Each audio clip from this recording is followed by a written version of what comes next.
Hello అండి. Last 2 వీడియోస్‌లో 2 table ఎలా నేర్చుకోవాలో తెలుసుకున్నాం. 3 టేబుల్ ఈజీగా ఎలా నేర్చుకోవాలో తెలుసుకున్నాం.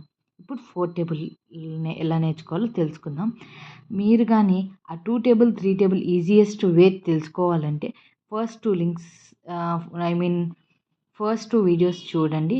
తర్వాత 4 టేబుల్ నేను ఇప్పుడు 4 టేబుల్ స్టార్ట్ చేస్తున్నానండి. ఫస్ట్ ఒక స్క్వేర్ వేసుకోండి. ఒక స్క్వేర్‌తో స్టార్ట్ చేయండి. ఒక స్క్వేర్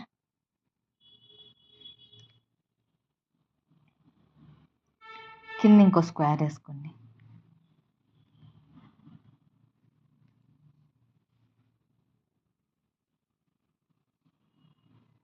ఇలా బాక్సెస్ వేసుకున్నామండి.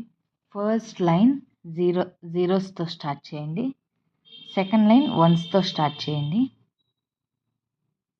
ఇక్కడ 2 పెట్టేసేయండి. ఇక్కడ 2తో స్టార్ట్ చేయండి. ఇక్కడ 3తో స్టార్ట్ చేయండి. ఇక్కడ 4 పెట్టేసేయండి. అన్నాం కదా ఈవెన్ నెంబర్స్ అనేసి కింద నుంచి స్టార్ట్ చేయండి. 2 4 6 8 అండ్ 0 2 4 6 8 అండ్ 0. ఇంతేనండి. 4 టేబుల్ కూడా ఈజియెస్ట్ వే ఇది. ఇదే ఇక్కడ రీప్లేస్ చేసుకుందామండి. 4 8 8 12 16 20 24 28 32 36 40. ఇంతేనండి. 2 టేబుల్ ఈజీగా ఎలా నేర్చుకోవాలో తెలుసుకున్నాం కదా. మీరు మరికొన్ని వీడియోస్ కోసం please like, share and subscribe చేసుకోండి.